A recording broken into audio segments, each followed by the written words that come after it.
So joining us now, we have David Levin. He is the lead organizer for Teamsters for a Democratic Union. Great to have you, David. Oh, thanks for having me. Yeah, our pleasure. So congratulations on the victory, first and foremost. Just help our audience understand what you've won and why it's significant. Well, it's really exciting times in the Teamsters Union. This is a union of 1.3 million members and North America's most powerful union. For decades, the Teamsters and really the entire labor movement, workers in general, have been on the defensive, and we see this as an opportunity to go on the offense with a union that has real power. And David, what are some of the things that you ran on in the election? What were some of the issues, and what would you like to do with your new position? Well, I think one way to look at the election is that this was really a kind of part of a growing revolt by essential workers that you're seeing all across the country against two-tier, against excessive overtime. You've seen the strikes at John Deere, the Vote No movement at Volvo Trucks, Nabisco, Kellogg's. And this was that movement coming to the ballot box and winning power in a big, powerful international union. And it wasn't because there's been a grassroots movement in the Teamsters Union, Teamsters for a Democratic Union. We've had a head start on this revolt by essential workers. There was a whole series of campaigns over the last decade, really, where rank and file workers fought back against contract givebacks, healthcare cuts, the imposition of two-tier in the UPS contract. And they were taking on both the international union leadership and their employers at the same time. One of the really significant things about this victory is that we've now elected new leadership that stands behind these Vote No movements and these kinds of campaigns and will take the fight to employers. So to that point, Fred Zuckerman is the new Secretary Treasurer, and he spoke a little bit about this new direction and some of the leadership that he hopes to bring. Let's take a listen to that. There is only one clear choice here. There's a choice of whether you're going to stand with the membership or you're going to stand with the companies. Over here, that's what they do. They stand with the companies. It's a business-friendly union. Get along, go along, whatever the company wants, we'll go sell it. That's fine. Over here, you're going to get a fight. That's what you're going to get. You want business-friendly? Go to that side, because that's not what the Teamsters Union want. And this is an issue that we've seen not just with the Teamsters, also with UAW and some other unions, where the leadership, at least in the eyes of the membership, gets a little too cozy with the businesses that they're negotiating contracts with. Talk about a little bit of the history here, especially with regards to that UPS contract, which is incredibly significant for the Teamsters, where you represent, many, many workers under that UPS contract, and the past of that, and also what the future looks like there. So you just have to love Fred Zuckerman. He is not a guy who minces his words. And that was in a debate with the opposing side. And it was a really clear choice in this election between a side that was openly denouncing grassroots movements to reject contract givebacks at UPS. The other candidate called it the Vote No movement a farce. And then you had Fred in that debate speaking so clearly to what members wanted and winning overwhelmingly 2-1 in this election. Going to that UPS contract in 2018, contract negotiations were headed by the now General President, Sean O'Brien, initially. And then he wanted to reach out and build a coalition and bring in other leaders who hadn't backed Hoffa, like Fred Zuckerman, and include them on the negotiating committee. And for that reason, he was fired. And Hoffa brought in someone to negotiate the national UPS contract who was a very go-along, get-along guy. He imposed what we called an information brownout, where members had no idea what was happening in contract negotiations, and negotiated a two-tier agreement at UPS where new drivers would have to work Tuesday to Saturday, get a lower rate of pay, and have no protections against excessive overtime. Teamster members understand solidarity. And even before any of these drivers had been hired, the majority of UPS Teamsters voted no to reject this deal. And the International Union imposed it anyway. They used a loophole in the Teamster Constitution to impose the contract. And this just added fuel to the fire of what was already a growing revolt. In 2016, 5 years ago in the last election, Fred Zuckerman got 49% of the vote. An overwhelming majority of UPS workers voted for him then. And after the 2018 sellout and imposition of the contract, the sort of Hoffa's political fate was sealed. He lined up a replacement to run and carry his banner forward. That candidate was rejected by a 2-to-1 vote.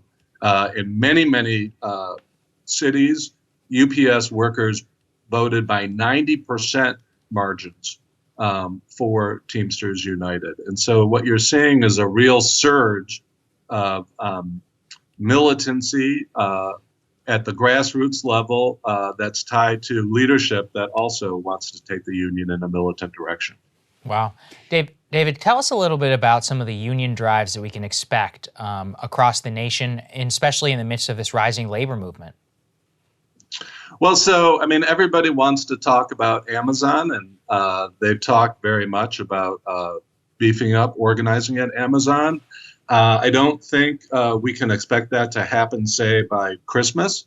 We'd all love that present, but this is going to be a long-term campaign. It's going to require strategic partnerships. It's going to require much more than just one union. The Teamsters can't do it alone. We can be a big part of it, but we're going to have to partner with others in labor. We're going to have to partner with community allies and social movements. But I think one thing that Sean O'Brien made very clear during the course of the campaign that I think was really, really important is that if you want to inspire workers to join your union, then you need to be a fighting union. Workers want to join a labor movement, will be attracted to a labor movement that's fighting back against the boss and winning. And so one of the number one things that the Teamsters Union can do to jumpstart organizing at Amazon is to have a very militant and very public contract campaign to reverse the givebacks at UPS. And if that takes a strike, so be it. And that's the position that the Teamsters United leadership took during the campaign, and we agree with it 100%. It's just, if you want to, it's very difficult to organize new members when you're selling out the ones you already have. And that era is over in the Teamsters Union. Got it. What you just said is really important, that the new leadership ran directly on will strike UPS if necessary. My understanding is that contract is up, in 2 years. If there was a strike, of course, nothing is inevitable, and strikes are, very difficult on the workers that are involved. But if that were to happen, what would that mean for the country? Obviously, as we've all moved to online shopping, UPS and other carriers are extraordinarily integral to our national economy. So what could that look like? Well, and I think that that's one of the things that makes this such an important opportunity, not just for working Teamsters, but for all of labor. Unlike other unions that have really been weakened by globalization, Teamster jobs cannot be outsourced. You can't outsource package delivery or garbage collection or freight or rail.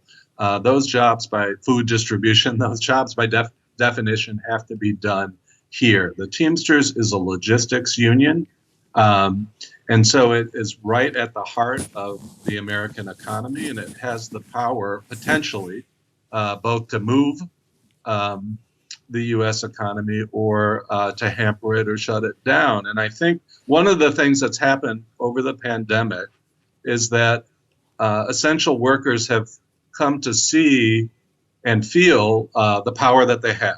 in ways that are really, really important. And they're pretty tired of being told that they're essential and treated like they're disposable. And I think that that's fueling some of the anger we're seeing.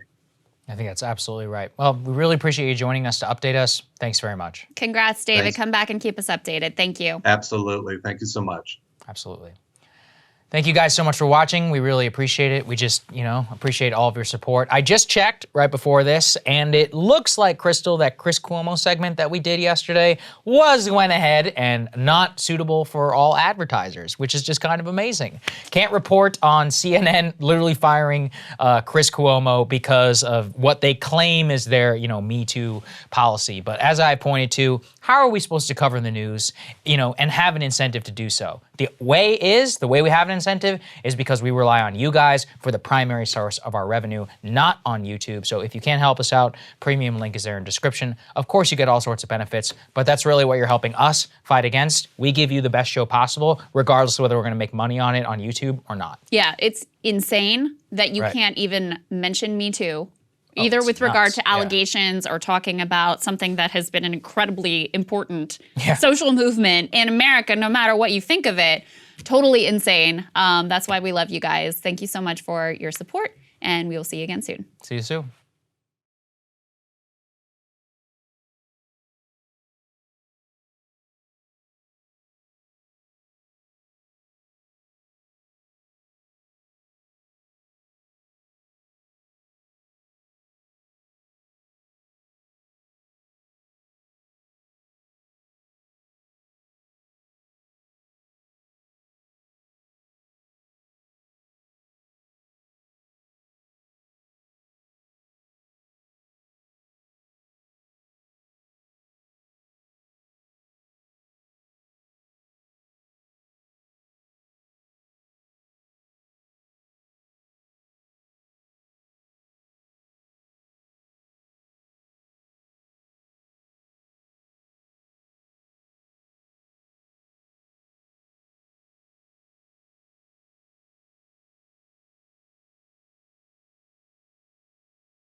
Hey guys, thanks so much for watching. That's right. Just as a reminder, you can become a premium subscriber today. Watch the full show completely uncut, our reactions to each other's monologues. You get to listen to it. You get to ask us questions, all that good stuff. Link is right there in the description or at breakingpoints.com. Best of all, great way to say screw you to the mainstream media.